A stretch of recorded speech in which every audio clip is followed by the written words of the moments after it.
and fulfilling on your bucket list. Mate, how you doing today? Mate, very good. I'm really stoked to be on this series with you, Barry. Yeah, great. Love this topic. Here we go. Pumped. Mate, today I want to dive into everything freedom related. Now, we met, as we spoke about, we had you on the Comeback Game podcast a little while ago. We met a few years back and traveled very similar circles for a long time. And I was so stoked and honored to have you on the Comeback Game podcast and talking all things freedom, especially with what we've just been through with the pandemic, a lot of talk about recessions and things like that. Let's start with what is freedom for you? How do you define freedom? Well, mate, it's one of my number one values. It's the highest next to health. I think freedom is right up there. To be honest, freedom is the ability to choose. You know what? Okay, so I'm going to steal a quote from Bob Dylan. And how's this? I got this quote on the back of a toilet door in a hostel in Hobart, Tasmania, Australia, after doing a very poignant walk with my dad through the South Coast track in Tasmania. We stayed at a hostel after it. We were stuffed. And I remember getting into still dirty, still, needing a shower, getting onto the back of this onto the toilet, looking at the back door of this dunny door, and it said from Bob Dylan, "A man is a success when he wakes up in the morning and goes to bed at night and does what he wants to in between." So I think that, for me, compartmentalizes what freedom is as well. Not just success, but also freedom. The freedom to choose, the freedom to hang out with who you want to, the freedom to live your values, live congruently with who you are. I think it's all that. But thanks, Bob Dylan. Yeah, thanks, Bob Dylan. Welcome to the show. And if you're joining us here live, I have my team across all the different platforms we're on, answering your comments and questions, engaging with you guys. So if throughout this conversation today, you've got any questions for myself and Travis here, please jump in the comments, let us know. Also let us know too, what does freedom mean for you? Jump in the comments right now and let me know, what is your version of freedom? Love what you shared there. And for me, it's very similar. I think it's doing what you want, when you want, how you want, with whomever you want. There we go. Yeah. And surf. It's been a little while for me since I've surfed. Haven't surfed since I've been here in Perth, but certainly keen to get happening. That's it. Can you hear me okay? Just had a comment from the team, so my mic's a bit quiet. Can you hear me okay? I can, certainly can. Yep. Fantastic. Good to go. All right, and I think more than that, as you may or may not be aware, I wrote this book, The Path to Freedom, which is coming out on the 3rd of August. And if you want to register a pre-copy, my team will put a link down below to stay up to date with the live series, but also with the release. I'll have a copy, mate. I'll have a copy. Absolutely. Yeah. And what I realized, I just finished writing the book. I tried to travel back to Bali and I got detained in immigration for 4 nights with no food, no water. And I had this amazing epiphany. There you go. No shit. I write about it in the preface, the full in-depth story. And I write about it in the book. And what I realized, it was the whole way through this, I'm like, how the hell did I attract this? I'm not someone that attracts this sort of stuff into my life. Not anymore, right? I've been through that path, attracting, great challenge and adversity. And I was like, what the hell is to learn from this? Yeah. There was nothing there. Yeah. The whole way through, I basically just meditated, did yoga, and I trusted that whatever was going on at that point in time was part of my journey, but not going to be my whole journey. Yeah. And it wasn't until I was on the plane ride home that I realized I got a chance to experience what I feel is true freedom. Because prior to that, I had this preconception that freedom came from having a certain amount of money and having a certain amount of time. And what I realized that while being locked up and detained, sure, money helped me to bribe my way out, and sure, having the time helped my business to still operate without me being involved. Amazing. Yeah. The reality is the freedom of my relationship with myself was what got me through that and out the other side. Mindset. Mindset. right? The way that we show up and we choose to perceive life, I think, is a far greater freedom than money or time. Like, I don't met you, but I've met plenty of people with money that are like not happy. That are trapped. Trapped. Mm. What's your experience been like? You've been in this space for a while now, yeah? Yeah. Look, I I want to call you Chappelle Corby here, mate. It sounds very. I want to see you on 60 Minutes soon with a boogie bag full. No, I think one of the what I do as the bucket list guy is like you. This is what I do is a reflection of my values. Is built around freedom. I had a chain of my previous business. I had a chain of personal training studios all around Australia. Nearly 2 million personal training sessions, tens of thousands of clients, and a bunch of personal trainers. And I had all of these, corporate leases on these gyms that felt just like, it was just every time I'd sign one, it was good for business, but I just felt more and more burdened. And it was on the back of Tim Ferriss putting out his 4-hour work week, and really the world went online. That's how old I am. The world went online, and I thought, I would love to run shit from a hammock. This would be so good. And I think it's one of Seth Godin's quotes, design a life you don't need a holiday from. And it just came all in one, literally over a 90-day period where I had to make some really, really big decisions. I really wanted freedom, and some shit was going wrong, up and down in my business. I had to make some decisions in that. At the end of the day, sold out, rebranded, got rid of that bricks and mortar kind of business, and basically went online. And that's not for everyone. And what you see now as the bucket list guy is a direct reflection of my values and how I want to live congruently. Even to a lesser extent, personal training. When I was 21, I started personal training in the mid-90s.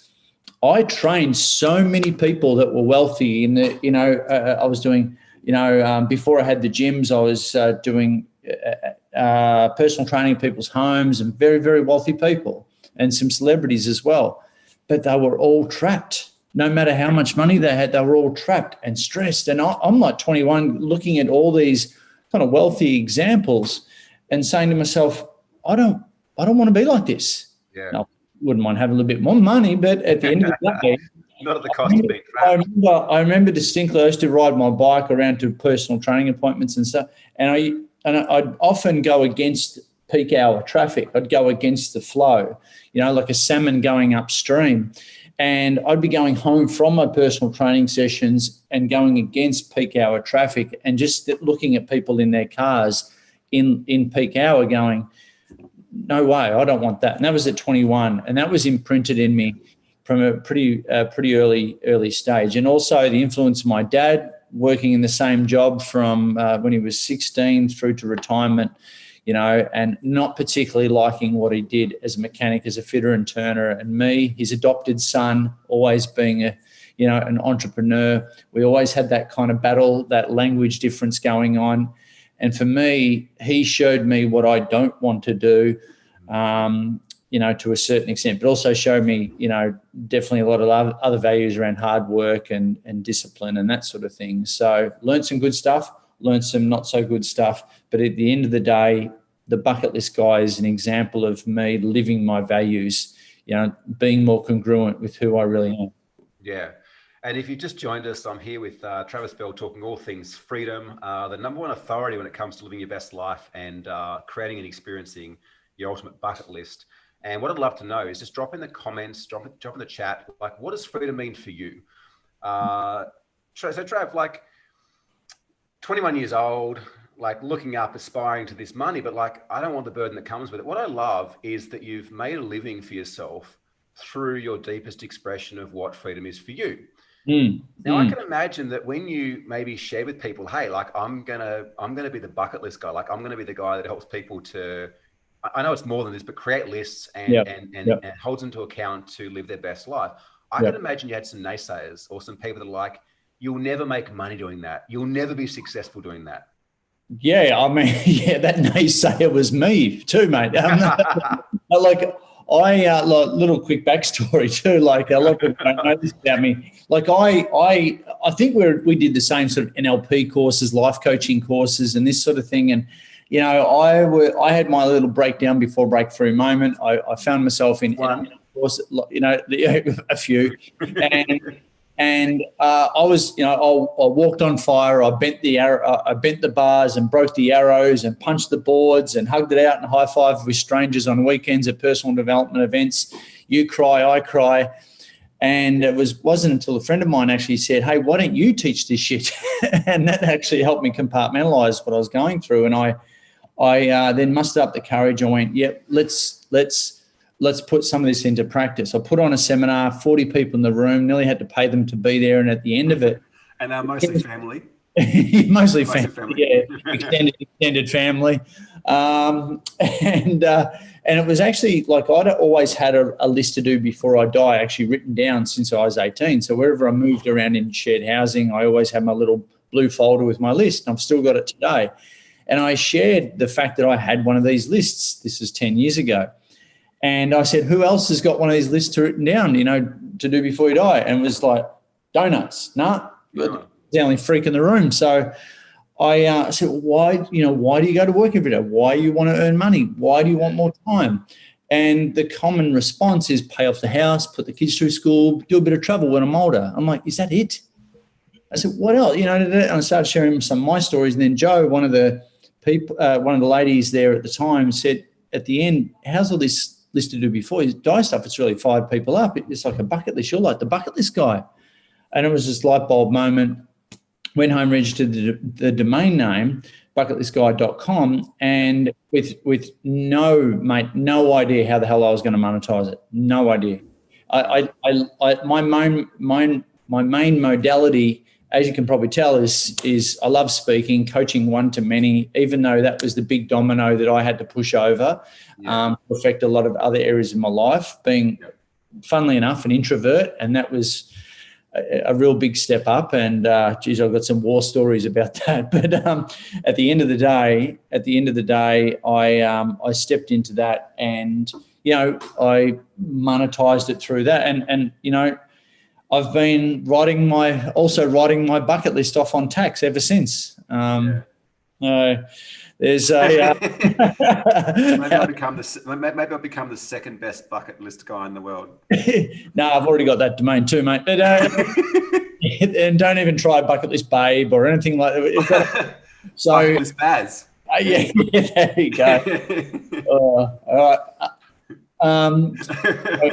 At the end of the day, no, that, you know, I've been, you know, they say, you know, pick a highway, pick a lane, and in the lane. And for me, I've just had the blinkers on with bucket list ever since. And even when I get tempted to go off that track, off that lane, it's that the brand, it is me. I'm congruent to it. Yeah. You know, in the here we go. In the, I bet you thought they were all fake books too, by the way. In this book called Happier by Tal Ben-Shahar, there's this process called the MPS process. What gives you meaning, what gives you pleasure, and what are your strengths? In the middle is your calling. It's a Venn diagram, and it helps you work out your calling. So I got motivation speaker when I actually did this exercise. Yeah, I did. I'm like, great, that's my calling, great. So at the end of the day, it was a combo meal of all these signposts that helped me, you know, become the bucket list guy. And I've been doing that ever since. And now we've got bucket list coaches, certified bucket list coaches in 21 countries around the world now, and growing every day. Yeah. So tell me then, fascinating story. And I know that you would have had to have faced and moved through many demons along the way. Yeah. Like, why do you think it's important for us to have a bucket list, or the concept of a bucket list?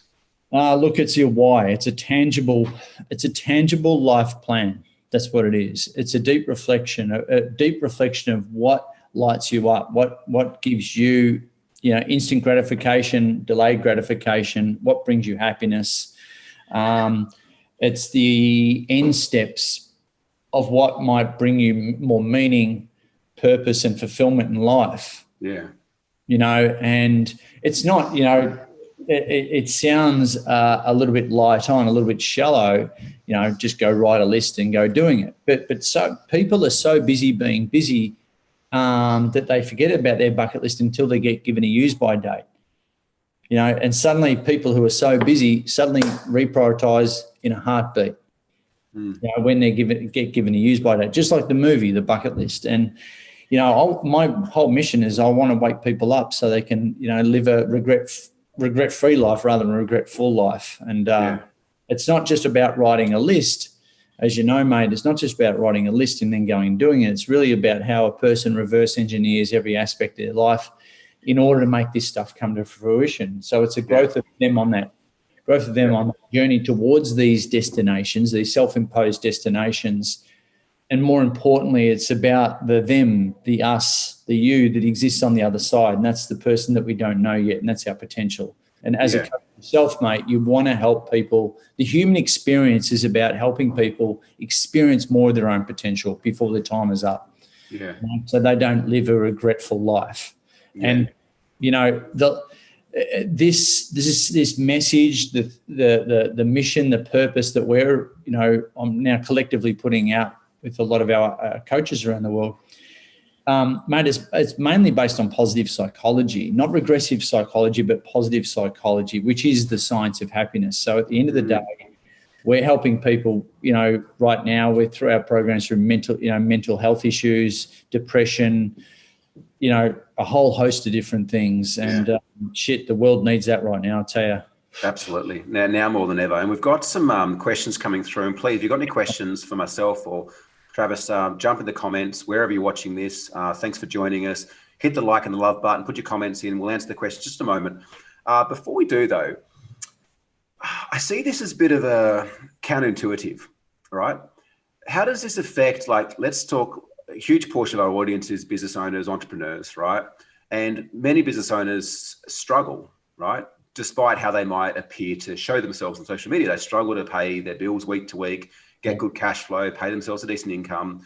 I can imagine that there might be some people watching this now going, well, that's all well and good for you to say, or for you guys to say, but I struggle to even pay my staff. How can I even think about creating a bucket list for myself or going and doing things that provide me with gratification? What would you kind of say to someone who might be thinking along those lines?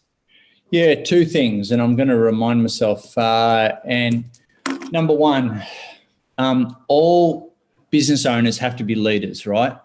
So, guys, put your own oxygen. Take advantage of this bucket list concept because it really is a lesson in self-leadership as well. Yeah. And by that I mean put your own oxygen mask on first before you can help others. Yeah.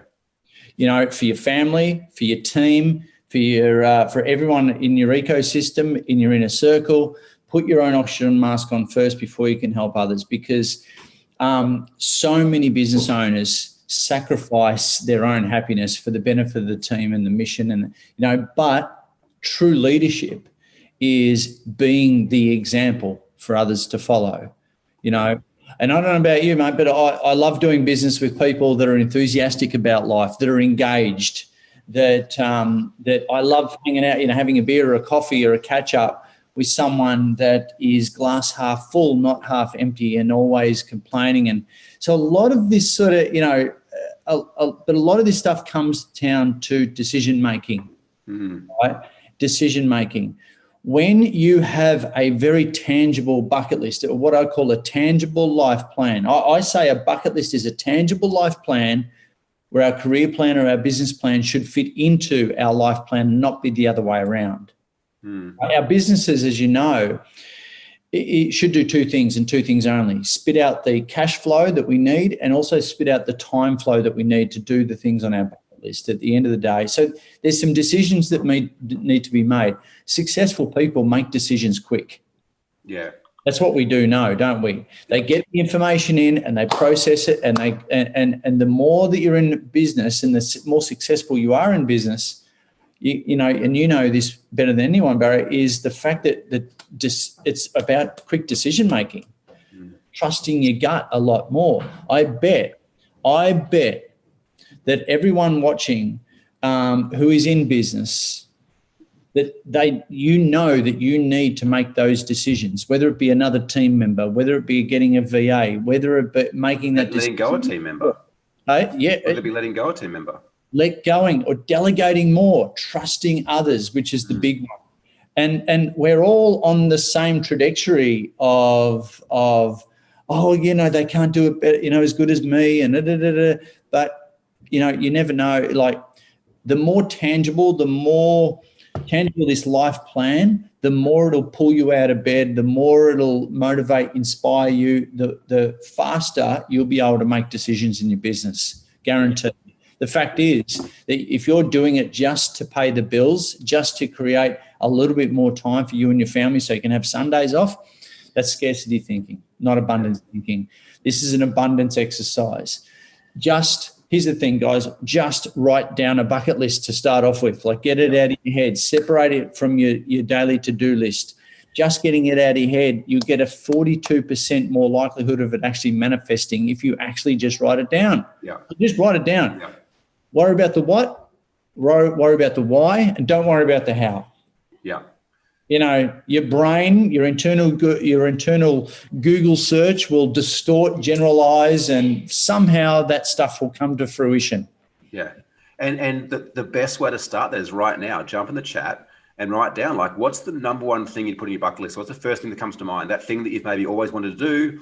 Yeah. Like Travis said, you don't know how you can get to do it, or maybe you don't know when you can do it, but write it down now and put that out into the universe. Write down, what's that number one thing on your bucket list? Because I think information is great, but if we don't take an action step towards that information that we learn or that information that we take on board, we're actually not doing anything with it. We can't move towards achieving the outcome from it.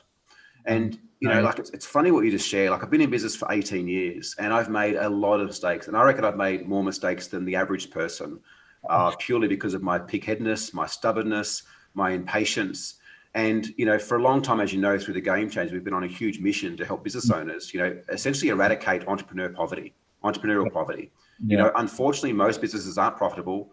They're not sustainable. They don't work with a business owner, which is a huge risk. Yeah. And many got to face, I guess, essentially the decisions they've been making or not making during the last 6 months, bushfires, COVID, financial changes, everything that's happening, that they've had to face the decisions they've either made or not made in the past that's led to this point in time. And how your business has fared through that is a reflection of the decisions that you made. That being said, I made a decision last year. I was like, I want to help more people. Like, I want to help more businesses basically remove themselves, liberate themselves from the constraints, like you said, of the mortgages, of the leases, of the employees, of all that stuff that holds us down, so we can truly live our best life and truly live a life of freedom. And I believe as business owners, as entrepreneurs, we have that opportunity if our business can work without us. Not because we don't like doing it, not because we don't like showing up, not because we don't like serving our clients, but until we get to that stage, we're always going to be restricted in our ability to express, our ability to grow, our ability to influence a far wider audience. And so, January, I set out to essentially compile 18 years of failure and success and thousands of hours of coaching people into my book, which is The Path to Freedom. And in the book, we go through the specific 9 steps and the psychology required to build a purpose-driven, profitable business that can work without you. Because it's not just going and putting in place the systems and the processes, the team and all that sort of stuff. There are specific psychological shifts we must make as a business owner to go from making $100,000 a year to $1 million a year to $10 million a year.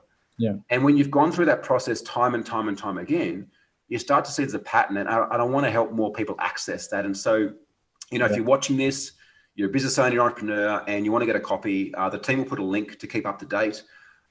Even comment that you'd love to get a copy, and we'll organise getting it out to you. Travis, absolutely send you one through.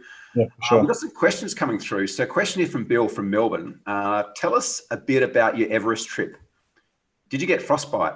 Did you go to Everest? Everest, yeah, no, I did. You got a follower online. Who's that? What's his surname? I'm not sure. Bill from Melbourne. Bill from Melbourne. Okay. No, so Everest was. I didn't go to Everest. I didn't go to the top of Everest. So I'm not like a summiter. I had to tap out at advanced base camp. because altitude sickness was so bad. But so Dad and I, the good thing about, my dad and I, we sort of did a bit of this, loggerheads sort of growing up, because they're different, different patterns, different language, different DNA, I guess. And but on the walk to Tassie, through Tassie, I told him that doing this walk was on my bucket list, and Dad didn't really know what a bucket list was. And he's, after we talked about it, he said, "What else is on this bucket list?" And I said, "Oh, I'll get back to you." Anyway, a mate of mine who I used to ride with, Grant, he said, "Mate, I'm going to Mount Everest. I know that's on your bucket list." I'm like, whoa, Tiger. I'm a surfer. I'm not a mountaineer. I'm nowhere even near a mountaineer. And he said, no. I know you want to go to I know you want to go to base camp. And that was actually the first thing that I ever wrote on my list to do before I died when I was 18. The second one was doing an Ironman. But Mount Everest, always talked about it. Grant was a mountaineer. He was from New Zealand. All these New Zealanders think they're Sir Edmund Hillary. So Grant's got like no toes on his left foot, I think. And I swear all these mountaineers must sit around their little Bunsen burner at high camp and just compare what they're missing. Grant's going, "Look, come on this trip with us. We go to Beijing. We're going through Beijing. We're all the way down to through Tibet on the northern side of Mount Everest and North Camp." And what you can do, you can peel off at base camp. You can come up to advanced base camp, or you can climb up to Camp 1 where he was going. And this trip was with, I think, 12 or 13 actual mountaineers, like full-on summiters, with all the gear.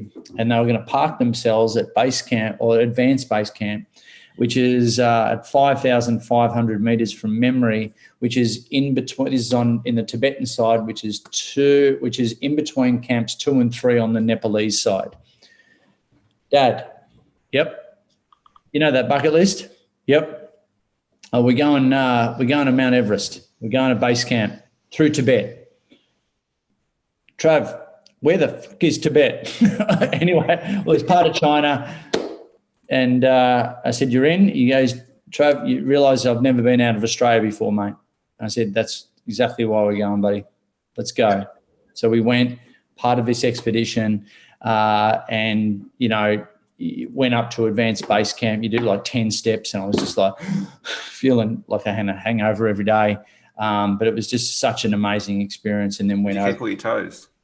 Yeah, I've got all my stuff. There was a landslide in the middle of the night, scared the shit out of me. There was, but hats off. Like, anyone who climbs Everest is just next level, is a next level human. That's on my bucket list, but it absolutely, like, I don't even know how I would do that, or I still don't know if I've still got a picture of it in my future bucket list board as an ultimate challenge, but it scares the shit out of me. I mean, I looked up straight up north face, the big black face of Mount Everest. I was exactly 2 kilometres below it, and I could look up to the top of Everest and see the little, the guys at the top. Mount Everest is amazing, but seeing them up at 2 Ks directly, I don't know, it scares the hell out of me. So hats off to anyone who's had a crack at it. Love that. We had a question here from Tom from Perth. What's the most emotionally hard bucket list target that you've had? How did you make that work for you? Doing my TED talk was I'm a professional speaker, but John, the TEDx curator of TEDx Melbourne, which is, I think, the biggest in Australia, had me do my TEDx talk in front of 2,000 people, all in comfy seats. And when you speak, you want audience interaction. He's like, "Nah, you haven't got any of that."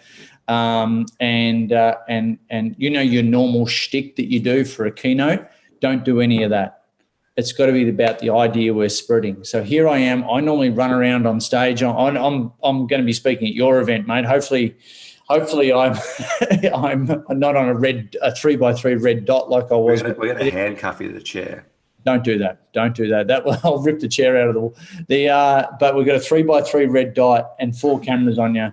And if you look at my TED talk called "Life's Too Short" by Trav Bell, you'll notice I get really, really pasty about 5 minutes into it. 18 minutes, but it was attitude sickness starts kicking in. A really great experience, but that was very emotional. The other one was being sad to say, but I was a nude model for an art for a life drawing class. So yes, and I told the story during my TED talk. So that was a harrowing experience. Number one, don't do it in the middle of winter. Men, take note. Men, take note. Don't Ladies, do it. I think you'd be okay, but men, take note. Yeah, and make sure that you're the only person doing it on the night. So, true story. I'm there. We've got about 10 people, 10 to 12 people in front of me behind their easels, and I derobe really awkwardly. I grew up as a swimmer. I'm all right in Speedos and shorts and stuff like that. But, it's a next level when you're standing in front of everyone, derobed, sort of awkwardly posing. And then out of nowhere, I hear the door of the art studio open and Fabio walks in. No, this younger, kind of hotter girl walks in. I'm like, she's gonna get behind an easel here. No. She gets undressed, she puts a robe on, then derobes and sits right next to me. I am fair dinkum. I am here. It wasn't cold anymore, was it? As you know, with all the NLP and the positive psych and all the stuff that we've learnt, mate, in all of our seminars and all, I had to channel all of that to, let's say, talk it down, if you know what I mean. So you didn't grow into the future version of yourself? No, I did not. I shrunk. So the power of the mind. But that was. Thank you, whoever said that. That was therapeutic. That was cathartic. For me too. And look, if you're watching, listening to this, and you're loving this episode, I encourage you to start a watch party. Share it with others in your newsfeed who might be looking for a bit more freedom and liberation in their life. You just never know how far, I guess, small acts like this can go and the impact that we can actually have through sharing. So tag someone in, share a newsfeed, start a watch party. Make sure you like and love it as well. So question for you, which I like to ask all of my guests. And if there's any further questions from you guys watching live today, please jump in the chat and let us know. I'm more than happy to answer them.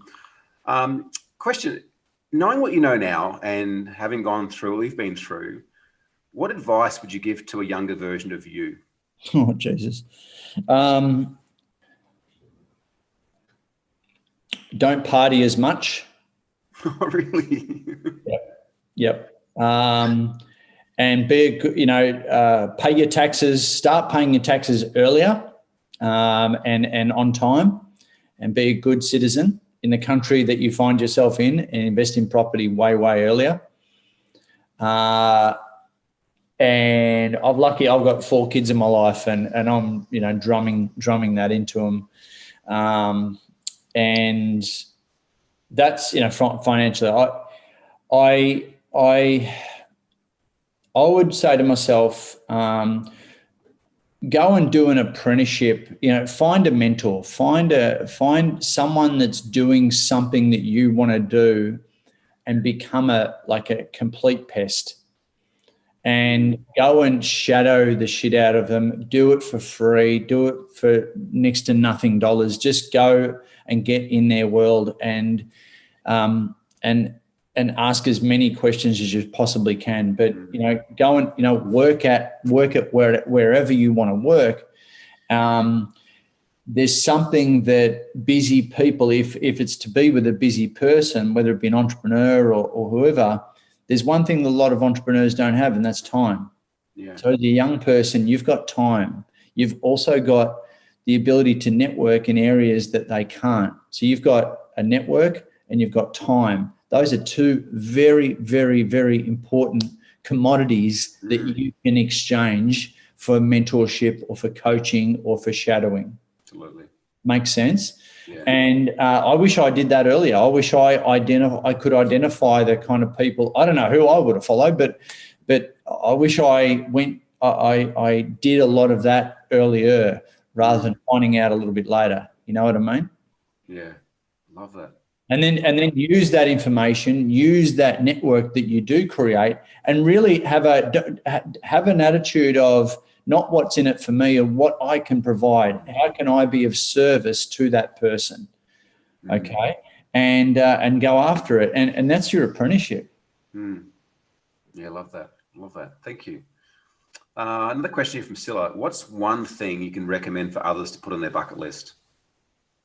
Well, right now I'd love to say travel, but we can't do that. But one of the cheats, to answer a question in a roundabout way, is during my TED talk, and feel free to have a look at it. I go through and unpack a concept called the My Bucket List Blueprint. It's a 12-letter acronym for how to create a personally meaningful and holistic bucket list. It really helps you kind of extract and articulate this personal list. So it's a 12 letters. So T at the end is travel, which a lot of people think of bucket list, but it's, the people that you want to meet, the proud achievements, the ultimate challenges, the things that you want to buy, the kind acts for others, the fears that you want to conquer. It's the legacies. There's the idiotic things that you want to do. Is the curiosities that you want to satisfy, and a whole bunch of other things will pop up and come to the surface when you go through this. And I recommend doing the smaller ones, like right now. Like right now, you can do them right now. They're only a phone call away, I'm sure. Yeah. Maybe it's a less skills that you want to learn. It might be something that you can do even with lockdowns and in quarantines and whatever else we've got ahead of us. Yeah. At the end of the day, there is stuff that you can do that you can at least go towards, and take action on, like this weekend, like right now. It's funny you mentioned that. Just reminded me of something. Like, I've been following you on social as well, and it seems that we both made a very similar pact to ourselves when this whole COVID thing hit. And the pact that I'd made to myself is that I'd come out of the end of COVID better. Like, financially, I'd be better off. Spiritually, I'd be better off. Emotionally, I'd be better off. Yep. Physically, I'd be better off. Like, I was like, regardless of what the government or things outside of me laying down upon me, I'm going to use this as a time to come out better for it. And I absolutely can say that I have in every area. And I saw a post you put on like a couple of weeks ago, similar thing as well. Yeah, totally. This is the power of mindset, is that the reality is, COVID has shown us that there is many things we can't control, right? Yep. There's many things we can't control, yet the one thing we can control is our own thoughts. The one thing we can control is the decisions we make, the actions that we take. And that's something that no one can take away from you, regardless of whether you have to stay at home or not. Like, staying at home and not being able to go to the gym is not an excuse for not exercising. If it's important enough for you, you'll find a way. Yep. You'll find a way to still exercise while being at home if it's important to you. But I think it's so easy for us too to get caught up in bitching and moaning and groaning and complaining around the constraints specifically put upon us, which don't make us feel good. Yet the reality is that we're the ones that are perceiving them as constraints and making ourselves not feel good. Well, you know what? We made a pact in our family. My partner and I, Tracy, we made a pact to come out of this in every way, shape and form better than what we went in. And just to not be COVID's bitch. It's as simple as that. And it wasn't easy though. Let's be honest. I don't know about you, but I know for me. This conversation the first week, I was like scarcity mode. I was in lockdown. Like, are the family okay? Are my parents okay? Where's the toilet paper? So like, but after that, survival mode, then Thrive came in, and now, if you're still complaining about it, you've lost the game. Yeah. Honestly, I've seen more people, and you would have too, more people innovate like never, like their 3-year business plan had to get done in 7 days. Like, they've adapted, they've innovated, they've radically collaborated like never before. People have gone like their 3-year business plan. Let's go online in 3 years, 7 days. You had to be online. That's funny. It's funny when you said about Tim Ferriss, like everyone went online. I was like, well, half the people went online back when Tim Ferriss launched his book, The 4-Hour Workweek. The other half of people got forced to a few months ago. Yeah, and I think, we were talking about decisions before, Barry. Like, this is where people have had to. It's mafia motivation. People have had the gun to their head, so to speak, and have had to adapt. Simple as that. So trust in that. Trust in the fact that you've made some decisions during this whole COVID-19 thing, and the fact that you have adapted. Doesn't that show you that you should back yourself a hell of a lot more? Yeah. We spoke on the episode I recorded yesterday with Gabriella. We spoke about that, I guarantee every single person watching or listening to this today, live or on a replay, has been through experiences they thought they were never going to get through. The first breakup, you know what I mean? Yeah. The first time they lost their job or they couldn't afford to pay their staff. Like, we've all had multiple times where our life's over. How can I get through this? How's this going to work out? And the reality is we're very adaptable as human beings. And I really want to preface, the last 6 months was not easy for me. We faced, personally, I faced, and professionally in multiple businesses I'm involved in, big challenges. Yep. We just never chose to see them as things we had to survive. We chose to see them as things that we're going to grow through. And that small shift caused us to attract different experiences than, I can't do anything. My business has closed down. We've lost out. This has happened. That's happened. No, like you said, make COVID your bitch rather than being subjected to COVID's power and the government, everything else that comes through. Yeah. Look, we, with our bucket list coach business, we opened up in 3 more countries. I used it as motivation to go, fuck you. I went. We not just me, but the team as well. They doubled down. And thanks to COVID, you know what, we were doing, our bucket list coaches run all these programs around the world live, within companies and within families and groups.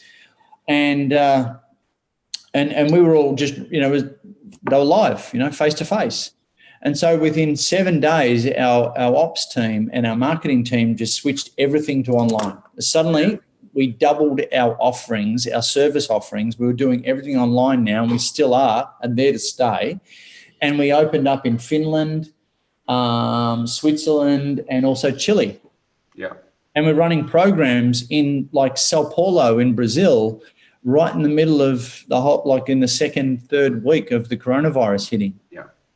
And wherever you are today, regardless of how you've shaped and come through the last 6 months or the last how many years of your life, it's never too late to consciously create your future. You first got to have an idea of what you want, where you're going, what you want, and why that's important to you. And just realize it's a matter of a series of decisions and a experience of time to get you there. Every decision you make, you can calibrate. Did that get me closer to where I want to go or further away? If it's close enough, great, do that again or do something along that lines. If it's further away, let's reiterate and do something different. Never get discouraged by where you perceive somebody is in their business journey, because, for a long time I compared myself to others. It's I should be more successful for how much money I've spent, how much I've invested in myself, and how much time I've worked, and all the blah, blah, blah, blah, blah.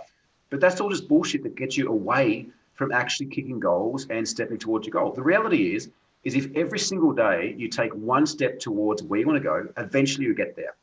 100%. Now, will it be overnight? Maybe not, but nobody gets there overnight. I'm sorry, nobody is an overnight success. They're an overnight success 18 years in the making. That's it. And one of the things now, I think every coach, right, and you'd know this too, mate, every coach suddenly went online at the start of COVID-19, and it's freaking noisy. It's really noisy.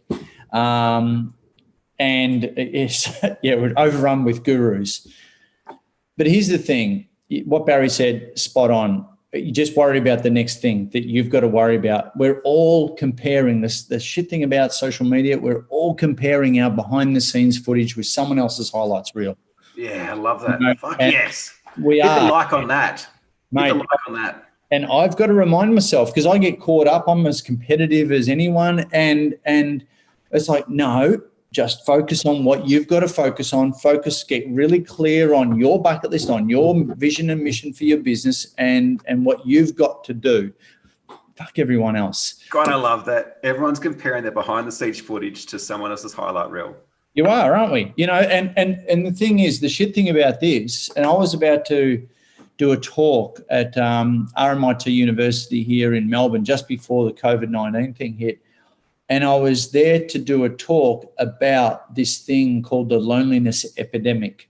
The loneliness epidemic, if you Google it, it's a thing. It's a real thing and a huge thing around the world. It's the byproduct of social media.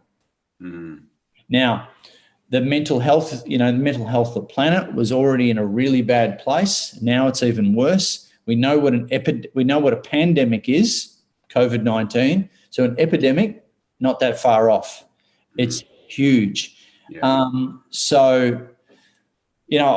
I can't stress enough that whatever you're going through, like Barry said, everyone is going through it at just different levels with maybe more zeros on the end. Who cares? But at the end of the day, you've got to create your own rules, because social media, the influence from news, except fake news, good news, whatever, bad news, you've got to control your inputs. Yeah.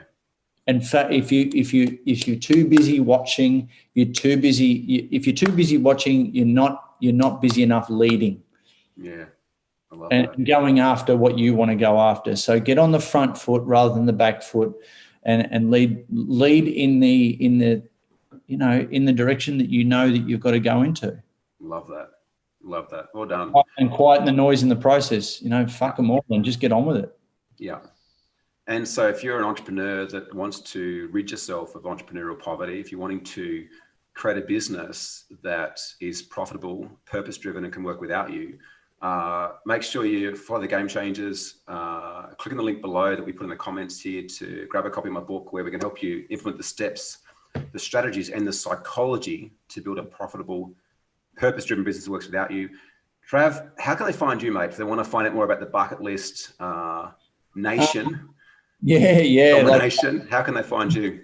My personal site is the www.thebucketlistguy.com, and we've got one called bucketlistcoach.com for people that are interested in being a bucket list coach or finding out more. Run a couple of webinars on that a week.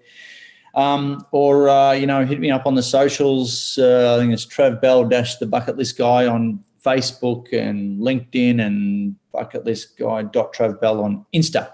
Outstanding. So we'll drop links below here. So the bucketlistguy.com and the bucketlistcoach.com as well. It's been an absolute pleasure having you on today. If you guys enjoyed it, make sure you hit the like button, comment what was your number one takeaway from today's episode. And we look forward to seeing you on more episodes of the Freedom Series podcast. Thanks so much for your time, Travis. Cheers, mate.